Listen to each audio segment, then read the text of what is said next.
Welcome back. Time is 7:15. American Airlines is celebrating its centennial year. The tagline for its 100th anniversary, Forever Forward. That forward momentum is facing headwinds. A union representing tens of thousands of the air carrier's team members is voicing concerns. They say that American, under its current management, is in a, quote, relentless downward spiral.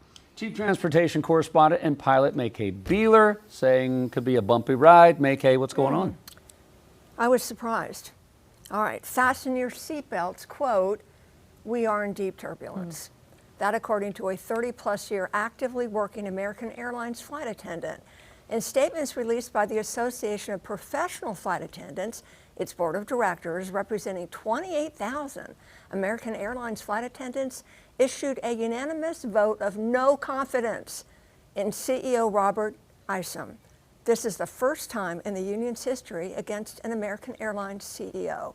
The union cites management decisions that have resulted in their airline failing, quote, dangerously behind, end quote, its competitors. The vote sends a clear message that American Airlines' largest unionized work group has no trust in management, led by CEO Robert Isom. The union is demanding accountability, improved operational support, and leadership change at American Airlines. Okay, Maykay, so what is the main reason behind this vote of no confidence? A lot of gripes.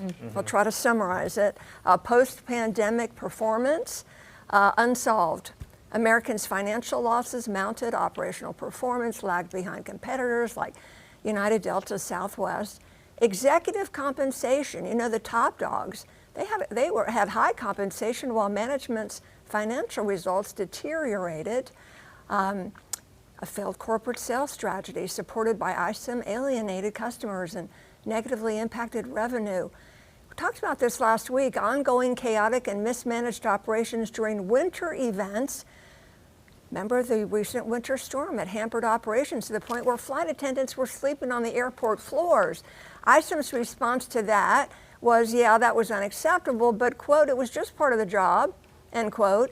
The president of the union cites Isom's tone-deaf leadership shows disregard for the human element and is actively harming both American Airlines and the people who keep it running every day.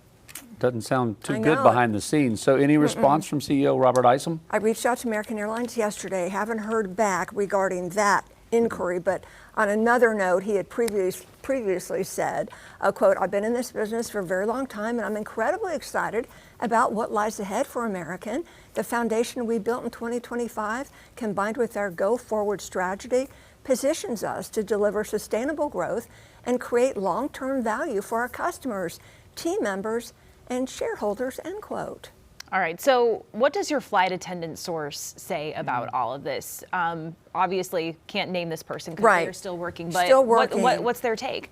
She says, quote, I don't think this vote of no confidence will have any impact when a CEO thinks a labor group under federal aviation regulations can expect to sleep on airport floors in weather disruptions. She says respect and care are priceless. It seems we have neither. You know, so sad. She's been with the company a long time. And she said when American Airlines faced bankruptcy and when they merged with US Airways in 2013, that's when everything just went bad. That they haven't really had good management since then. And she says there is a lack of respect. This was disturbing to me as a pilot. She said that she met a pilot at an event and he said, oh, you know, I fly for American Airlines. What do you do? And she said, I'm a flight attendant.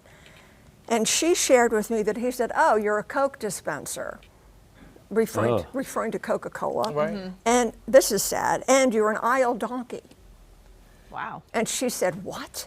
That it was just disrespectful. Now, this is a young pilot. As a flight instructor who's trained a lot of young airline pilots, I can just tell you that was just immaturity. Nothing to do with their ability to fly a plane, but disrespect within the company. It comes from the top, though, Maykay. That's what she says. Oh, all right. All right. Maykay, thank you for that update. Queen City News Plus. Just search Queen City News on your smart TV's app store.